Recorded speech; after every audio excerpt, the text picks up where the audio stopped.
staying for the competitions. I'm feeling very nostalgic tonight for that early time in my childhood where everything I did was special.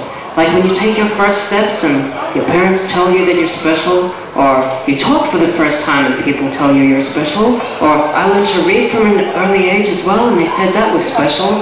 And now that I'm an adult and I'm grown up, those very same people often say to me, well, you're a bit up yourself, aren't you? What did they expect? Where'd that come from? I mean, oh, this is way too early to forget what I was saying.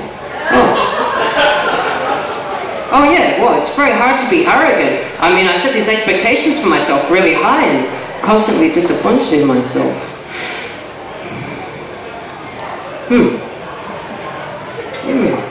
Okay, well anyway, sometimes it's necessary for parents to lie to their children.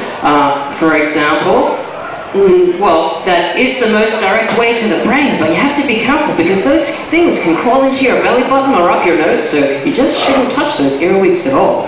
Or this one, no, don't touch the gecko. Its tail will fly off into your mouth and wriggle down your belly, and then hundreds of baby geckos will burst out and start eating you alive from the inside, which coincidentally is how I'm going to introduce my kids to the facts of life.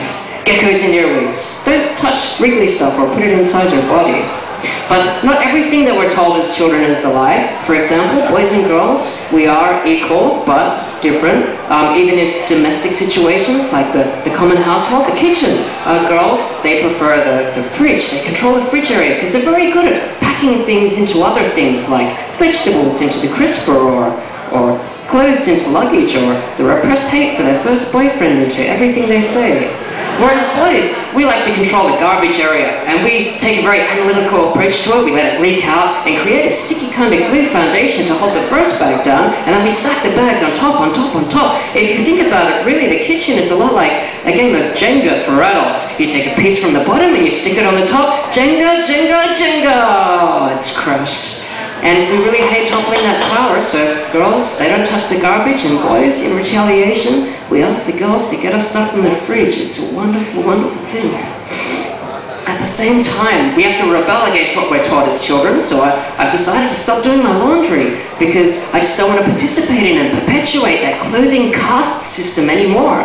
Because why is it that your jeans only get to get washed every 6 months, but, oh, the sacred underwear has to be washed every single frickin' day? Is it because your mummies told you when you're growing up that you better wear clean underwear or you're going to be in an accident and the doctor is going to find out? And now that I'm an adult, I have to ask, why are these doctors checking people's underwear during serious life-threatening emergencies? And what do they do when they find some? Nurse, this patient needs a sponge bath stat. I know he's having a heart attack. Get a hold of yourself. His underwear has a stain in it.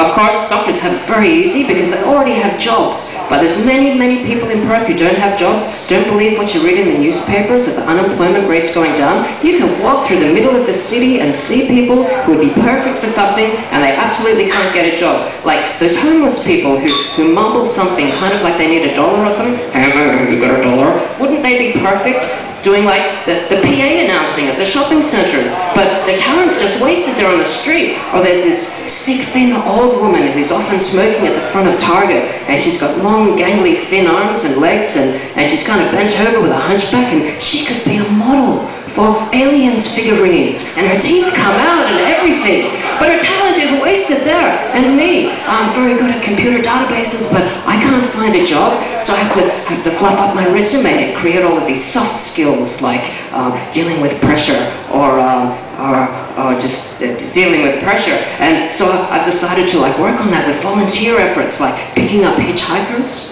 Because you never know how you're going to react until you're in that unfamiliar situation and you have to make that life or death decision.